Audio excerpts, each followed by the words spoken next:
Each season, Neil Everett produces about 5,000 lambs on his property at Scotts Creek, southwest of Camperdown in Victoria. His main customer is Coles Supermarket. Lambing has finished for the year, but as with every other season, many of the newborns didn't survive. We have first cross ewes, so they've got the ability to lamb at, normally, if you scan, is about 180%. So after predators, foxes, weather, we normally mark about 135 to 140%. Neil says it's difficult to say exactly how many lambs he loses to foxes each year, but he estimates it would be somewhere between 5 and 10%. We could lose approximately between 200 to 400 lambs a season. I find foxes obviously are hungry in winter, and they'll come and find lambs that are either half orphaned or twins or a mate, and which they'll take and feed. Sometimes they'll kill for the fun, and then sometimes they'll kill to eat. So normally grab it by the throat and either chew the tongue or the tail, and if they're really hungry they'll eat the heart, and that's all. They leave the rest of the body there. A fox bounty's been reintroduced in Victoria. The last one was in 2003.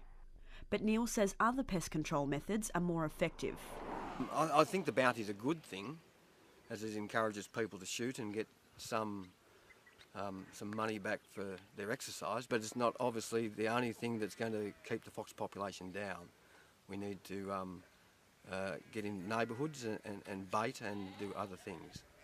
I employ a shooter to shoot foxes on my property, but once we shoot them, they come from the other properties. So we need to band together to do a larger area, because there's always going to be foxes. We're never going to eliminate them. I think a fox baiting program would probably be more beneficial to the fox numbers than the shooting, even though I still agree with the shooting. Bounty drop-off points are opening around the southwest of the state in the program's first week. 123 scalps were handed in on the first day at the Ballarat Department of Primary Industries Centre. In other bounties, the tail was required, but this year it was changed to scalps to prevent people bringing in stockpiles from previous years. So people need to present the full fox scalp, which includes both ears, the skin surrounding the eyes and the nose. I just bought in a few fox scalps, 26 that got over the last couple of weeks. I'm mainly in the Pyrenees area, just helping out a few friends with their lambing problems. It's nice to get a bit of reward back, pay for a bit of fuel and ammunition and stuff like that, so yeah. DPI Biosecurity Operations Manager Michael Rosier says there are conservative estimates of more than 1 million foxes in Victoria. He says hunting should be just one of several pest control methods to reduce fox numbers. Certainly it's going to help by removing foxes from the landscape, but it's certainly not a silver bullet.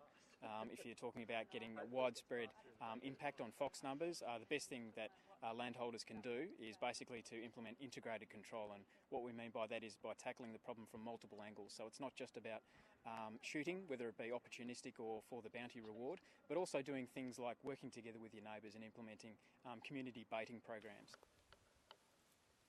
I'm the spotlighter and he's the shooter.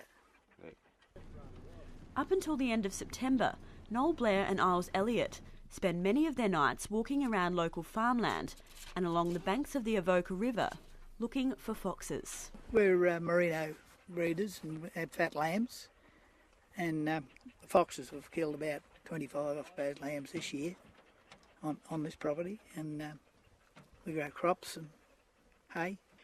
And I've been chasing foxes since I was big enough to chase, I suppose, since I was about 6 or 7, I suppose. I've been hunting since I was 20 and I'm 64 now, and I usually don't stop till I get my 100 a year, and I've got 150 this year. I hang all the carcass on the fence and I freeze the parts that I think I might be able to sell.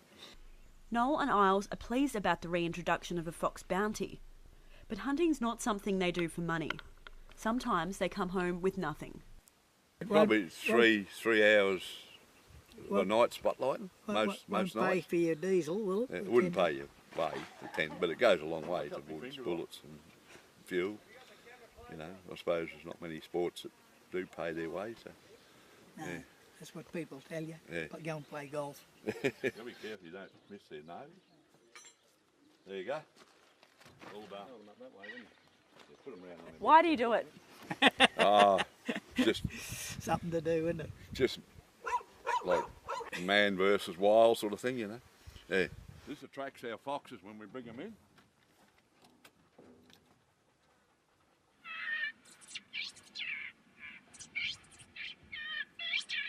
It's actually a hare in distress, and the foxes out in the night hear that and they'll start coming towards you.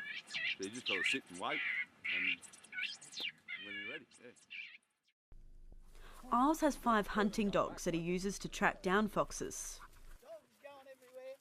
So if you go and walk along the river and there's kabungi, 6 feet high, and you just have the wind blowing towards you, and they'll just tell you straight away. They'll all go mad as soon as they get near a fox and tear in, and hopefully he'll come out where I can get a shot at him. And if not, we'll you come back another day and try him again. So I reckon they're in here.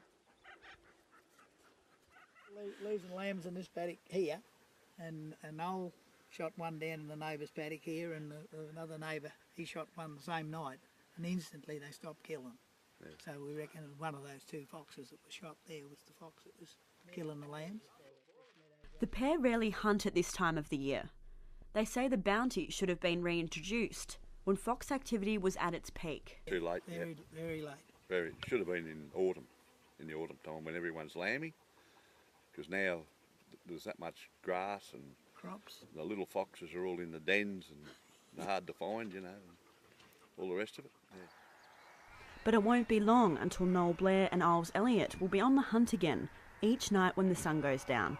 Margaret Purin, ABC Ballarat.